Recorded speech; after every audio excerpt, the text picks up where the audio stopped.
Hi, and welcome to Dark Window. I'm your host, Jim Mann. Here on this program, I will be talking with many of the leading investigators, researchers, and authors on the topics of UFOs, UAPs, alien abductions, extraterrestrials, and a host of many other fascinating and related topics. So please join me and my guest for the next hour as we reach out. This is Dark Window on KGRA Digital Broadcasting. And hello, everyone. I'm Jim Mann, your host. Welcome to Dark Window. I have a very special guest with me here in the studio tonight, Kathleen Marden. Now, Kathleen has been a friend of mine for years. She provides a very special and unique service to a lot of folks who have experienced the UFO phenomena.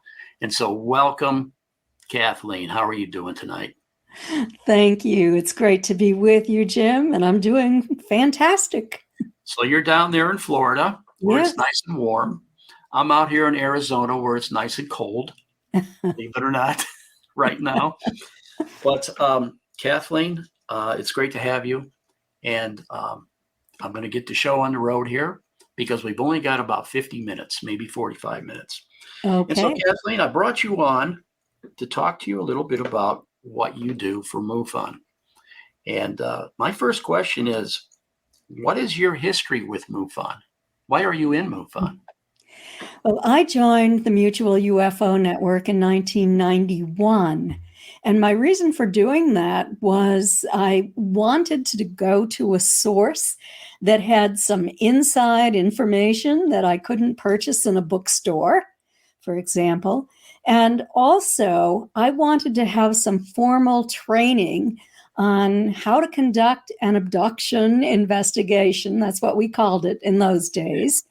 And I had the great honor to be able to observe some of the early investigators in action, such as Dr. James Harder from APRO, and met Alan Hynek when I was a teenager. Right. And Jim Harder, even when I was in my 20s and 30s. I was very impressed by the investigators that I met. And I always thought, gee, I would love to do that too. And I wanted to investigate my aunt and uncle, Betty and Barney Hill's experience that took place in 1961. Now, there was a lot of evidence, but I wanted to do the most thorough investigation that anyone had ever done. So I really needed training to know exactly what to do. And I had that training through MUFON, and I became a field investigator. I was a state section director in New Hampshire. And then after that, I became MUFON's Director of Field Investigator Training, did that for 10 years. And then I was the director and founder, actually, of MUFON's Experiencer Research Team, which is now the Experiencer Resource Team. And I did that for another 10 years. And at the present time, I'm an advisor, a consultant, and I sit on the executive committee of the ERT. Oh, great. And how many people are on this team? We have about 60 now. Wow, really? Yes. So they're all across the country, or are they worldwide or just here in the U.S.? Or we have them around the world and in the United States. And it's great because they're all field investigators. So they specialize in doing this type of investigation, but they wear two hats because they also speak confidentially to experiencers who have had these contact experiences and are having some difficulty in, coping with their experiences. Right. So they help them with this.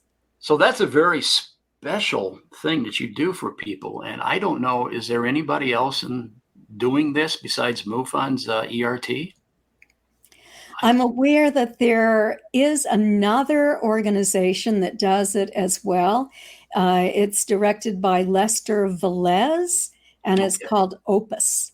Opus, I think I've They're heard. much smaller, but Right. they do the same kind of thing.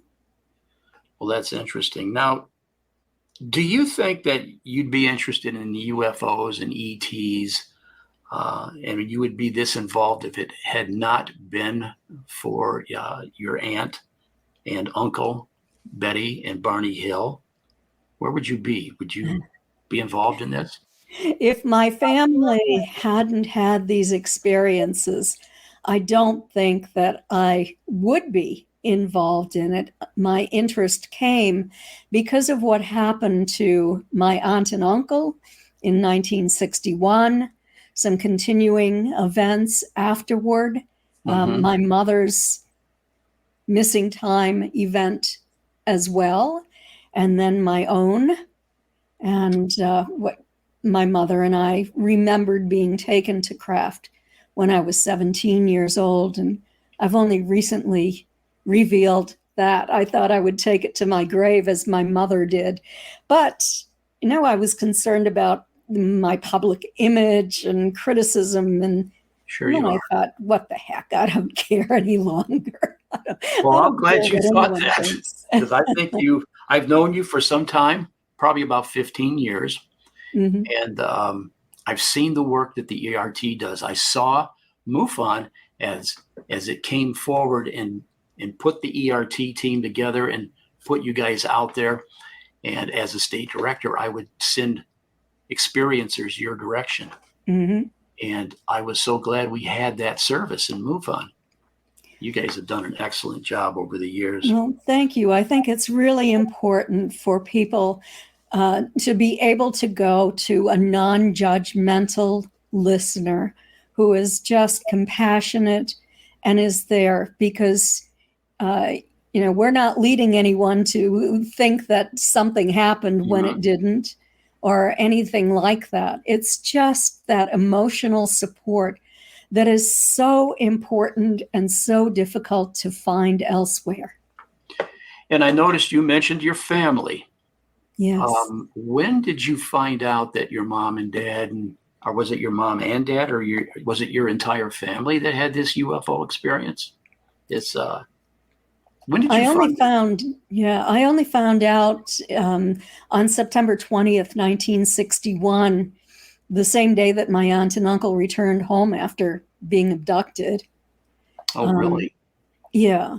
And then I think it was after that I became aware that this was happening, that I found out that my mother had had a close encounter, a sighting, back in the 1950s, but she wasn't aware of having been taken.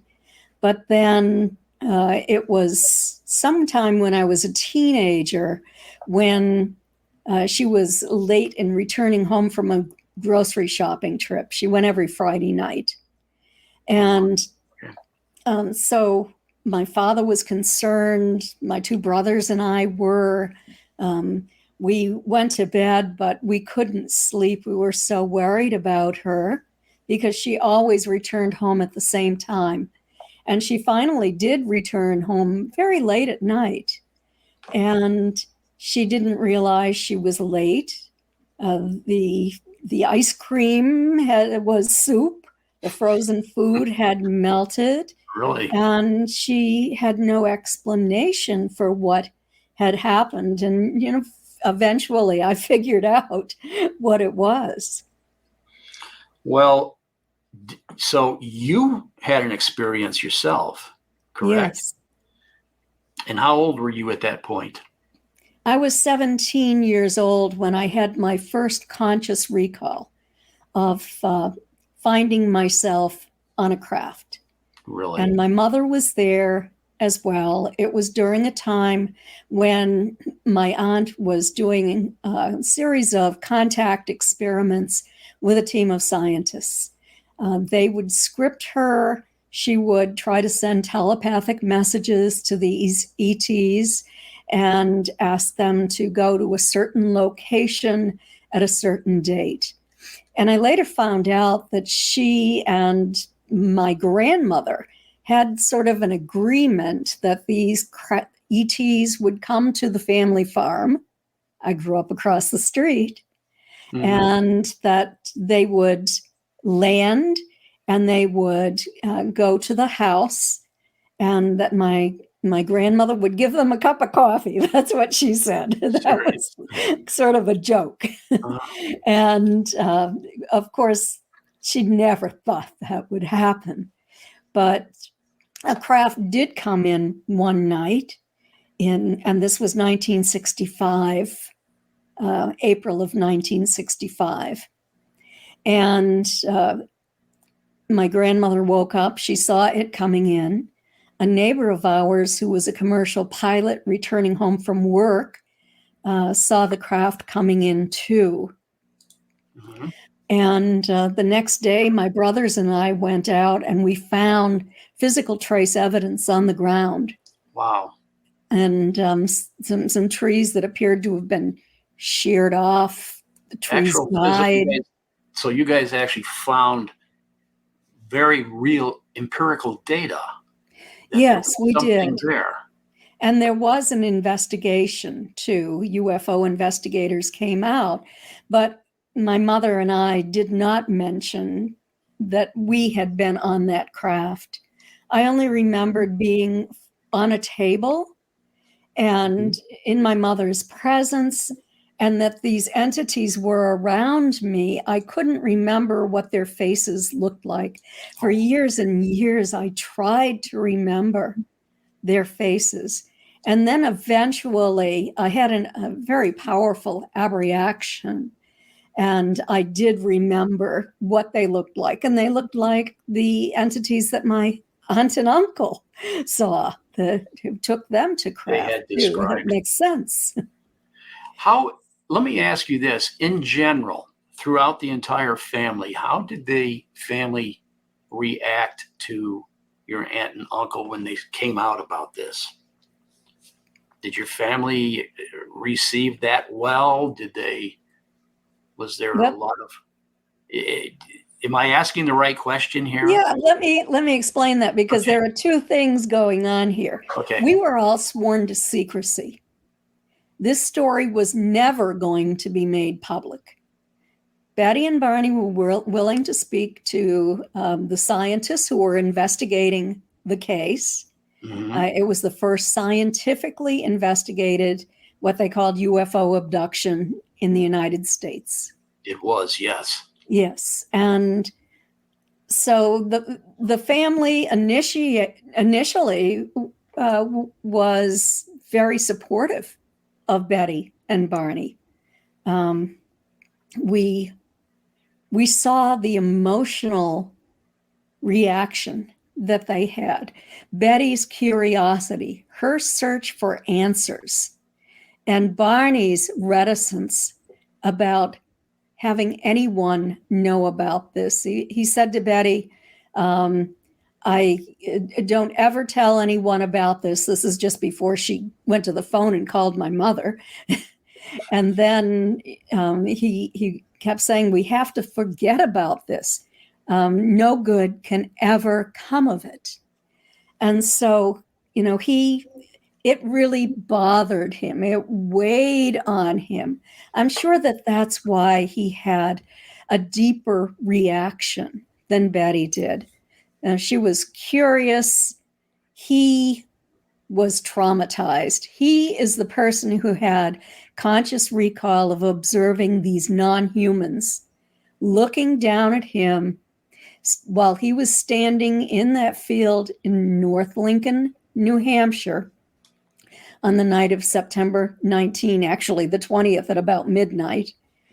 And he had the impression that they had a plan, and that plan was to, quote, capture him like a bug in a net, close quote.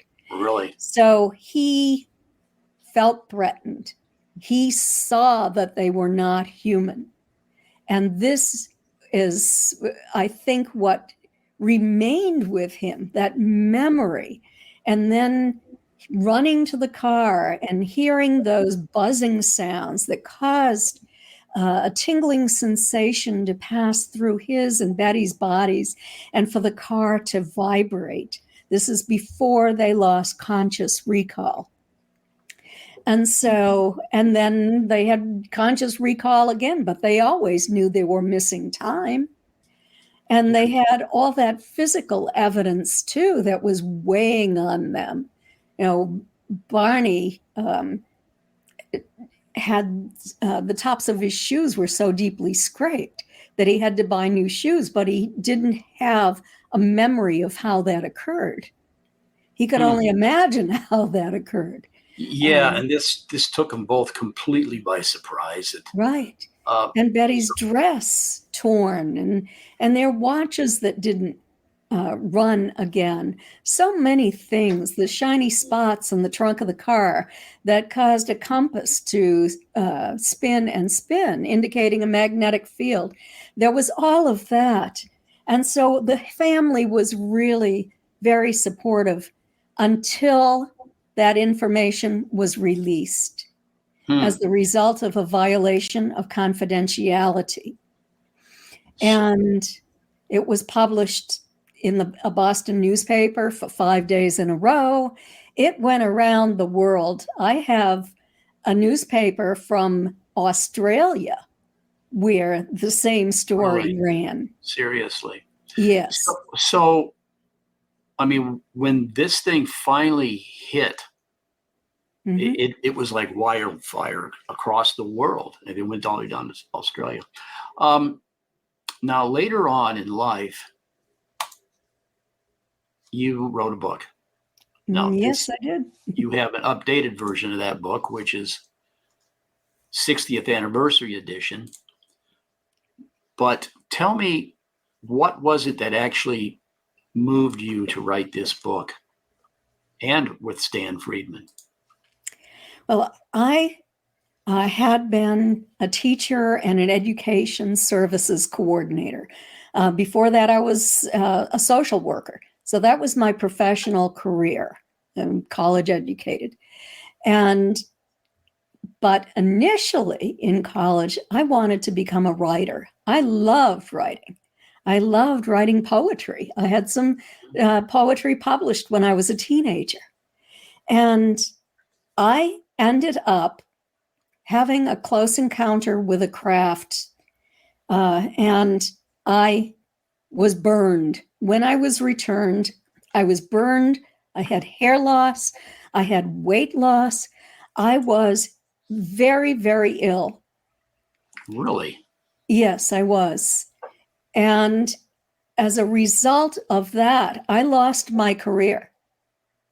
And so I was at home, just too weak to really do anything. But I wanted the intellectual stimulation of doing something because I had a very intellectually stimulating career. And I thought, what can I do? Well, I've always wanted to know more about my aunt and uncle's case. And I had read everything that the skeptics and disinformants that I've later learned had written about it. And so I wanted to separate fact from fiction. And I thought, this is something I can do. I can do the research. And when I feel well, I can do the investigation. And fortunately, I have a very supportive husband. And even though I wasn't really strong, I was still suffering, my husband drove me anywhere that I wanted to go. So I was able to go along the close encounter route. I was able to go along the entire route that Betty and Barney took when they were on that vacation to Niagara Falls and up to through Canada and back down through New Hampshire in the same time frame, stopping in the same general areas that Betty and Barney did to see what I would do. One of the debunkers said that Betty and Barney were so tired by the time they saw that craft that they must have been hallucinating. Well, my husband and I were much older than Betty and Barney were at that time, We had followed the same route in the same time frame, and we weren't hallucinating. I just wanted to check it out. I wanted to check out every single argument and to see if it was true or if it was false. And that's what I did for many years. And I was slowly writing. And so by the time my aunt died in 2004, she knew I was writing her biography initially. But then it became much more than a biography. And after she died, I had written a great deal. I wasn't finished, but my aunt had said to me, if you need any assistance in publishing that book, I recommend that you get in touch with Stanton Friedman. Mm-hmm. She said, I trust him. Of course, one of Stanton's first very large projects was the verification of the star map that Betty had seen on the craft, and that Marjorie Fish, a brilliant woman from Ohio, had spent many years on attempting to identify the stars. And so Stanton was familiar with my aunt and uncle's case. He had met both of them. Barney had died shortly after he met him. He died in 1969. Okay. But Stanton knew my aunt quite well. And so I just got in touch with Stanton and told him that I'd written most of a book, and would he be interested in joining me in vetting my work and in helping me to write the remainder of the book. And that book was finally published when? And it was published, the first edition was published in 2007.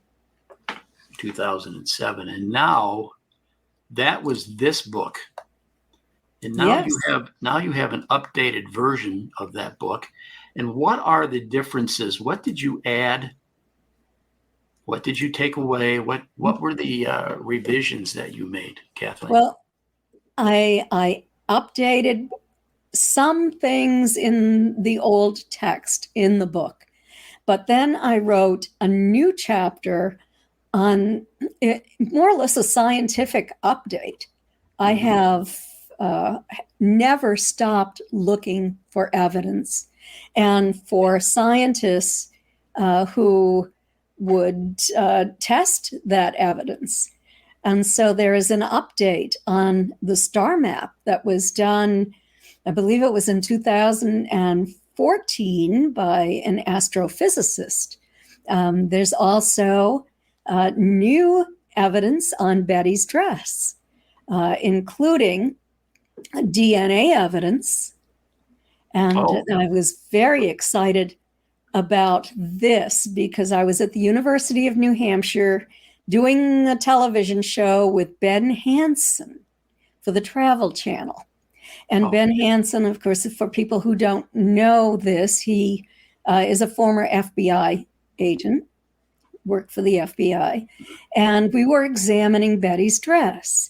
And of course, I had examined it before, and other scientists had as well. But I had never selected the front of the lining of the dress for laboratory analysis. I'd always get to pick one thing or one little part of the dress. And so Ben actually pointed out the front of the dress in the area of Betty's navel, and that there were stains there. And he thought they looked like blood. And we checked to see if that had leaked through to the surface, the outside of the dress, or if it could possibly have leaked through the outside of the dress. Maybe she spilled a drink. But no, there was nothing on the exterior of the dress, only on the lining. And it appeared to have come from her body out. So then I'm always the person who has to cut that sample. I set up that collection. So. And I did. And I sent it to our MUFON laboratory. And Lynn Mann, who does the DNA analysis for the Mutual UFO Network, discovered that it was Betty's DNA and that it was from fluid that had leaked from her body. From the inside. From the inside, in the area of her navel. And so it links that stain to Betty's testimony that these ETs had inserted a needle into her navel. And all this is in that book. Yes. Star chart. Do you have illustrations in this book with the star chart and things like that? Yes, the star chart is in there. The state of New Hampshire has erected a historical marker for Betty and Barney, and that is also in the book. There is also another test that was done, an academic study done in the chemistry laboratory of a university, and they have found some very interesting metal fragments on Betty's dress too. You can read all about that in Captured. So there's a lot of new information that I have put in there to update it. And that is the world's first documented alien abductions.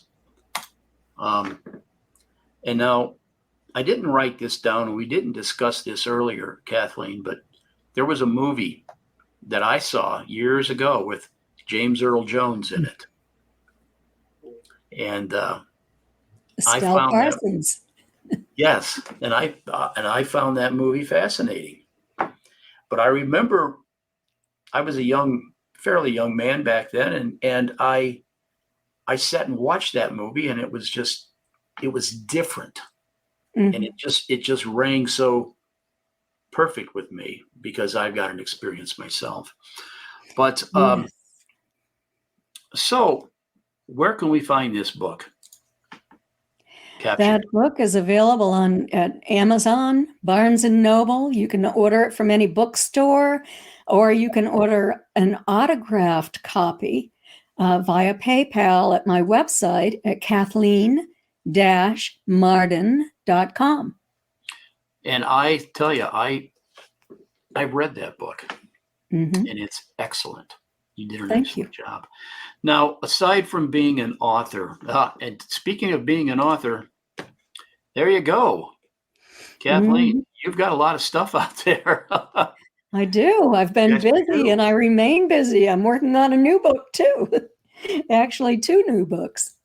This right here, Extraterrestrial Contact and Forbidden Knowledge. Now, which is the newest? The latest? Forbidden Knowledge is the newest. Okay, a personal journey from alien abduction to spiritual transformation. That's a lot. And yes. I wish we had time to talk about that spiritual transformation from the alien abduction that a lot of folks seem to go through, correct? Yes, okay, academic studies have shown that, and my own studies and the studies mm-hmm. I have worked on with others, with academics, have borne this out. You have been involved in this in quite some time. Now, you have worked on 3 major studies on experiencers mm-hmm. of ET contact. So what have you learned, and where can we find this information today? That's one of the questions. Well, I have learned a great deal, and I have written about it in the Alien Abduction Files. That was the first study. Mm-hmm. In the second study that I worked on, it was with the Edgar Mitchell Foundation for Research into Extraterrestrial and Extraordinary Encounters. And you can read about it in Free's book, Beyond UFOs. I have a chapter in that book as well. And then in my latest, in Extraterrestrial Contact, there is some information in there as well. So yeah, it's extraterrestrial contact, where you can read about my latest study with the Mutual UFO Network. I presented that in 2018 at a conference, and Dr. Don C. Donderi did phase 2 of the study. He was responsible for that, and we worked together on that. So we both spoke about that. You might be able to purchase the lectures from the Mutual UFO Network store. Mm-hmm. And we also have those papers published in the proceedings from 2018, the Mutual UFO Network proceedings, that you might be able to purchase on MUFON's website. Perfect. Now, Kathleen, I've got some notes here that you have been quite a visible individual over the last few years. You've been on Ancient Aliens. You've been on the History Channel, the Travel Channel, the Science Channel, Fox Network Channel, on several documentaries. Mm-hmm. What has your experience been with all of these? When you go on these documentaries, do you just comment? Do you talk about this incident with Barney and Betty, or just the experience or knowledge in general? What do they find so fascinating about Kathleen Marden? Well, it depends. It really depends upon the production company. Mm-hmm. Of course, all of them are interested in Betty and Barney, but I've gone way beyond that on commonalities that experiencers share, on working with experiencers, on a little bit about my own experiences as well. So it really depends upon the production, and most of them are just wonderful to work with. I've worked with only, I think, 3 in the history of the number of years that I've been doing this, and it's been quite a long time, that were not good, that didn't edit it well, that were actually there only to disinform the public about what I said and about reality. Yeah. So you've been at this a very long time. Mm-hmm. Can you sort of elaborate a little bit more on your experience, your personal experience, while you were working the ERT? Now, it's not experiencer research, it's experiencer resource now, correct? No, it is, yes. Is there a reason why we changed that? There is. I was still director when we changed it, and I believe we changed it in 2021. The reason for that is team members, as the team grew, they were saying, research? What kind of research are we doing? And I said, well, we did research from 2015 to 2018. And they said, but we're not researching. We're providing resources to people. Can we change the name? We're helping people. So people presented a lot of different names that they could come up with. But I wanted it to remain the ERT, as did MUFON leadership. Yeah. And so we came up with the Experiencer Resource Team. So now you're on the resource team. Yes. What do you do? What do you actually do? Say a person comes to you that has an experience. What do you do? Well, I don't do that for the team anymore. I do that privately. And of course, I'm a hypnotherapist too. So people can contact me through my website for that. But what I do, I used to do that. I did it until 2021, when I decided to semi-retire, because I had so many other things going on in my life, and I wanted to spend time with my husband. And, so I wanted to remain with the team, but I wanted to do something that was manageable for me. So what I do now is I'm on the executive committee. So when any decisions are made about the team, and the direction we're moving in, or if there's any kind of a problem, I'm on that committee that makes that decision. I'm also making training videos for the ERT so that new members who come in can watch these training videos. And we're setting up a formal training program. We've always had monthly meetings, and we've done a lot of training during those monthly meetings, but we're starting a mentorship program. And I'm not heading that. We have somebody else who's the head of it, but I'm assisting by developing training materials. Perfect. When someone reports a UFO to MUFON, and they have an experience to tell, how does all of this get channeled to the ERT? Is that a trick question? It's a little tricky because it keeps changing. It keeps changing. Well, it used to be, and I'm not certain if it still is, but people used to be able to go directly to the ERT to fill out a questionnaire. But I think that they now have to go to report to the website at MUFON.com and report an ET sighting or a sighting of a non-human or contact event, something like that. And then they get to choose whether they actually have an investigation or if they can go directly to the ERT to speak with someone without having an investigation.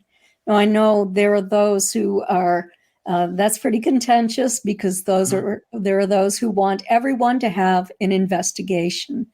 But you know as well as I do that not everyone's ready emotionally to be interrogated or even to be questioned. It's very, very hard. Do you talk to these folks personally over the phone? Is that how you do it?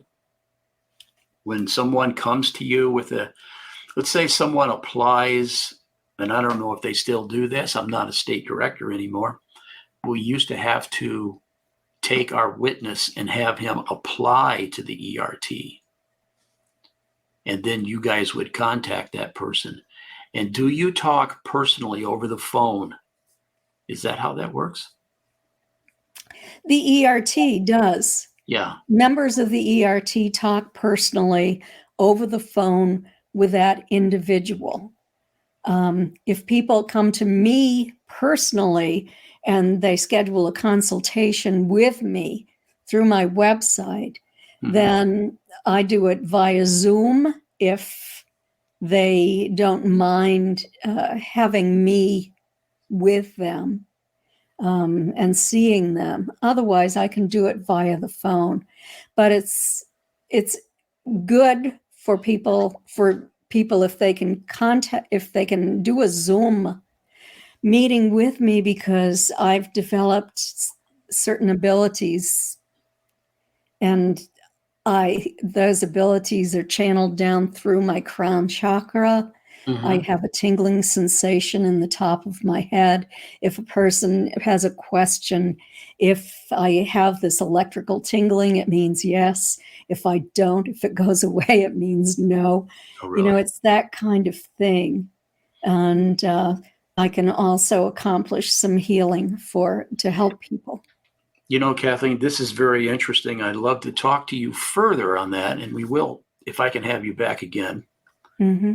And we will expand on that. So those that are interested in that particular, what is that, a gift, would you say? Special insight? I think of it as a gift. I'm a quantum healing hypnosis practitioner. So I initially started this through my training with Dolores Cannon, and I'm considered to be at a master level in doing that type of hypnosis. But we learn healing we learned it through Dolores, but it was contacting the higher self. Somewhere along the line, I started to channel this healing. It just came to me, came through the top of my head and out through my arms. If I have a person in my office where I do hypnosis, if I hold my hands out over the top of their body, they can feel heat. Some feel tingling in the parts of the body where they're having a problem. I've just started to begin to try to do distance healing with people, and I've been successful. I've only worked with a couple of people with that, but it's been successful with both of them. It takes longer than if they're in my presence and they have, I tape record it, or I should say voice record it. They receive the recording and they have to meditate and listen to that. But they're having remarkable healing. Well, I can tell the listeners that I've known Kathleen, I've known you a long time, and these particular insights and gifts that people have are becoming more and more out in the open, you could say. I think that we're finally getting past that giggle factor. Mm-hmm. And realizing the gifts that humans actually possess if you are allowed to practice those gifts. And I want to go back and talk with you. I mean, I've got 1,000 questions in my head right now, Kathleen, but we're down to just a few minutes. Do you have a favorite recent case that you've investigated, that you've worked on? Oh, I do. And I'm going to be writing about this in the book that I'm working on now. Okay. This case took place in North Carolina.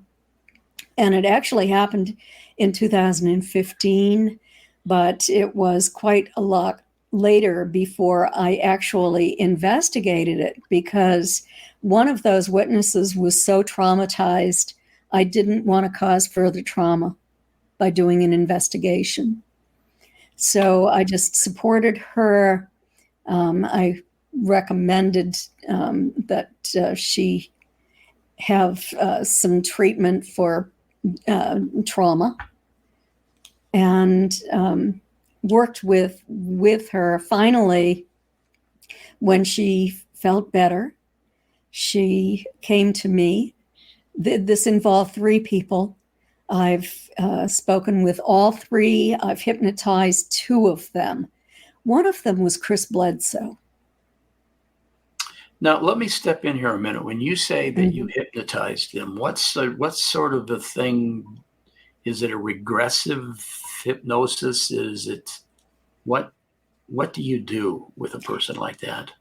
I used the quantum healing hypnosis method, but I did not use the questioning technique.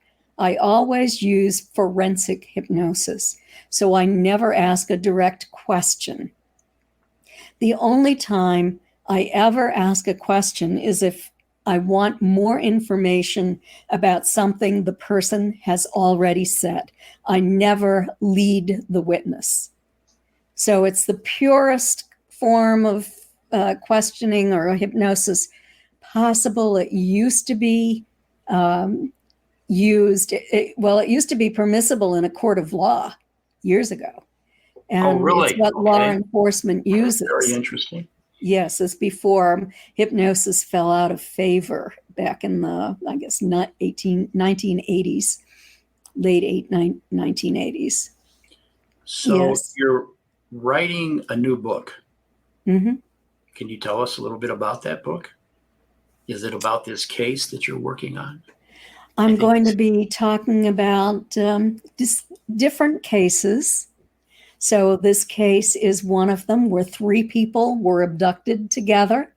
All of the details, the evidence, and I'm going to be showing the evidence because they actually had a video camera set up, and the camera was in another part of the yard, and it actually captured these entities coming in on a beam of light, dropping off that beam. At least I think that's what's happening.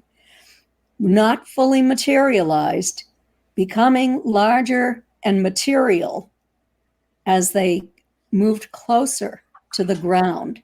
So I'm going to be showing photographs of those entities, and I'll be talking about the investigation. MUFON actually investigated it too, North Carolina MUFON.